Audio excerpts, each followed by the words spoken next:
Thank you, Deputy Chairman, sir. Sir, the Central Universities Amendment Bill 2022, the bill seeks to establish Gati Shakti Vishwavidyalaya at Vadodara in Gujarat state, amending the Central Universities Act of 2009 and the National Rail and Transport Institute will be converting into Gati Shakti Vishwavidyalaya. Sir, the scope of this new university, new Vishwavidyalaya, will extend beyond railways and include transport sector as a whole. So this is the second central university in the Gujarat state. And I have seen, sir, earlier also, lot of individual institutes have been converted into either Center of Excellence or the central universities for Gujarat only, not for other states, is one of my observations. Sir, this Gati Shakti Vishwavidyalaya master plan is essentially a digital platform bringing together 16 ministries, including roadways, railways, waterways, and even Udan also, which is connecting all the transport system. And it is planning and coordinated infrastructure connectivity projects for movement of people and goods and services. Sir, this university is additionally expected to provide necessary technology and research to the transport industry. This is the intention of this university. Sir, once it becomes the central university, it will enjoy greater autonomy. That is what the minister says. Is it a fact that if we observe the status of other central universities, this university will get the full autonomy or not is my question. Sir, currently this university provides BSc in Transport Technology, BBA in Transport Management, and MSc in Railway System Engineering and Integration. This is what this institute is now serving. Sir, the objective of Gati Shakti University is to support vision and goals of, as per the government, the Atmanirbhar Bharat, and provide best possible education to the people of Gujarat. Sir, I just wanted to ask one more question. What about the other parts of India where the only one institute which is into the research and which is into giving degree of BSc, MSc and BBM, people from other parts like South India, Northeast India and central part of India are not going to get the benefit of this? Whether it is extended to all parts of the country and all the students can have the admission here, and what is the mode of admission for them, and how the admissions are taking place, whether the examinations are conducted across the country like CUT, like NEET, is not clarified in the bill, sir. Sir, let us look at the central universities now. About this bill, the National Education Policy 2020 stressed the need for multidisciplinary approach to education within institutions.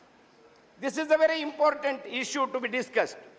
Sir, the academicians across the country have raised the concerns that if a transport-oriented institute is converted into a central university, this does not match the multidisciplinary spirit of the national education policy. That is what the academicians say. And the academicians also observed that converting a university into a central university is just a matter of changing the name of the university, not the purpose of making the transport system across the country as a research institute. Sir, this status does not help the growth and development of the education sector. This is what the observation of the academicians. I wanted to know the answer from the minister. Sir, it is necessary for this change in nomenclature must accompany with increased public funding and autonomy. But in this bill, the public funding is missing. The autonomy is only in the saying, but not actually being done by the in the support of the bill. Sir, let us see the other central universities in the country, how they are working, whether they are enjoying the full autonomy or not. If they are not enjoying the autonomy across the country, there are about 64 central universities.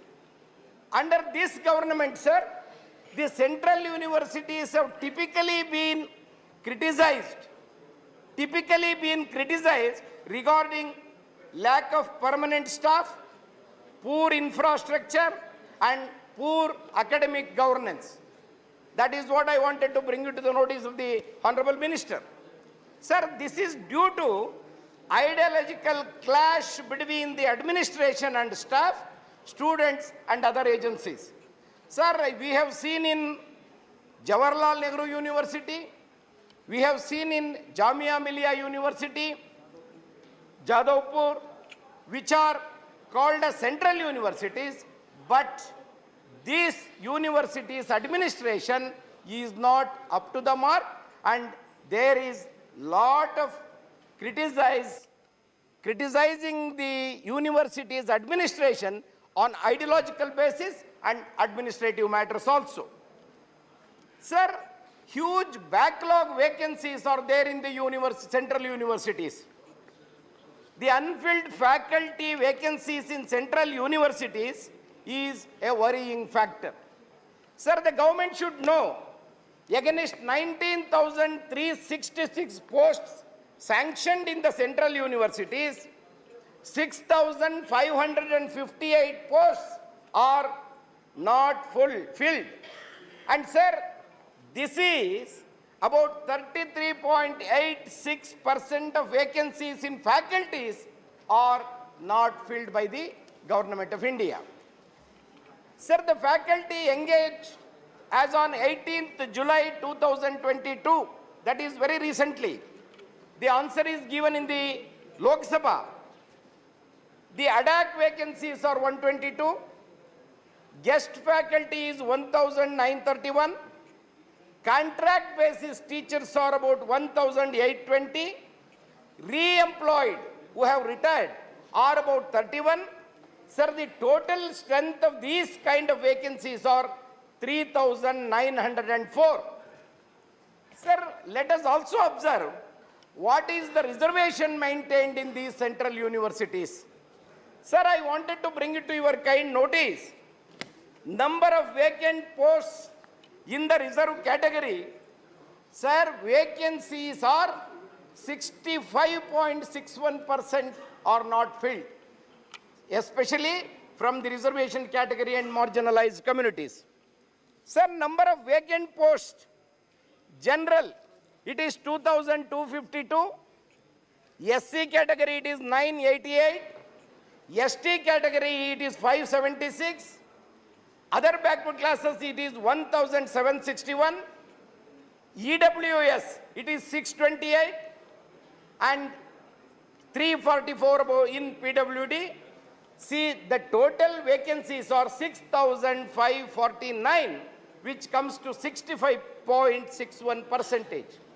Sir, this is the vacant posts are in the central universities are a very serious concern, which this government has to take it seriously, and just converting an institute into a central university and not filling up any vacancies and not giving proper infrastructure will not going to solve the problems of the central universities, and also it will be a burden in the name of central universities, sir. Sir, experts have called for reforms to the governing councils of all central universities. This is a serious observation across the country. Not only this, these reforms includes caps on the number of members in the governing council, requirement of social representation and involvement of the alumni is another important issue which they have raised. Sir, why this is required is another important question. Sir, the same kind of ideological thinking people are in the governing council, so the governing councils are not running properly. So it should be, the governing council should be above the political ideological thinking of the people, and they should be experts in the field of education, which is not being followed. Sir, including eminent alumni in the general councils is the global best practice across the world. See, it ensures endowments, it ensures accountability, it ensures the innovation also. The Harvard University, which is practicing this involvement of the alumni, has given the best results in that university. It has become a practice across the world that this kind of alumni involvement into the university governing council is going to help the standard of education to a higher level and not going to reduce it. Sir, carelessly planned central university entrance test, which is another concern, that cute, the irresponsible and students' unfriendly actions of the union government can be seen in CUET admissions, CUET admissions. Sir, the CUET was introduced in 2022. You know about it. As a major reform to the admission process in the history of the education sector, this has been brought. Sir, subsequently what happened? The UGC introduced the CUET as a single gateway to admissions in the central universities only 3 months prior to the admissions and the examination. Sir, this was the during time of students writing the board examinations. While they were writing the board examinations, this CUET exam was announced. Students were in serious confusion whether we have to write this examination or shall we have to prepare for this CUET examination. After some time, the UGC announced the board examination marks will not be considered for their admissions, and there was only 15 days left for them to attend the CUET examination. Sir, we must also think whether in 15 days, whether these students who have just finished their board examinations can write the CUET examination and get into that. So after the examination, they announced that there was only 15 days before the examination is conducted. An account of that, lot of students could not write the examination efficiently.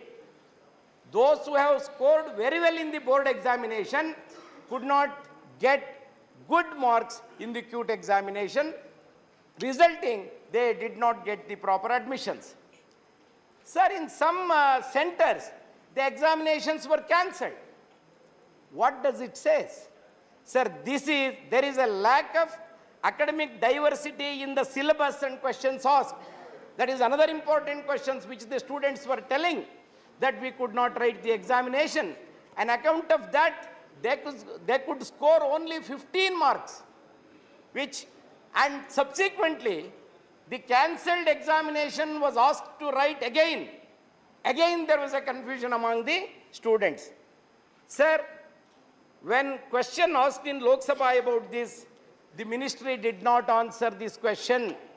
In fact, they awaited and told the Lok Sabha that we will take care and we will take the examination further. This is not supposed to be done by an organization like UGC and the Ministry of Education. Sir, the Parliamentary Standing Committee observes that Particularly, I am referring to scheduled tribe overseas examination, overseas students scholarship. Sir, in this, the Parliamentary Standing Committee observes that the National Overseas Scholarship Scheme provides financial assistance to 20 students every year for pursuing higher studies abroad the country. That is for their PhDs and for postdoctoral studies. Sir, during 14 and 15, there were 20 students. In 15 and 16, there were only 15 students. And 16 and 17, there are only 16 students. So what is the reason for this decline? Across the country, there are about more than 7% of scheduled tribe students, scheduled tribe population is there. Now they have become very competitive, and there are very brilliant students who can attend any examination. For the whole country, if you cannot send 20 students, the Parliamentary Standing Committee says this should be announced to 30 at least. But I even request the government, it should be announced to 50 at least. Sir, another 1 minute.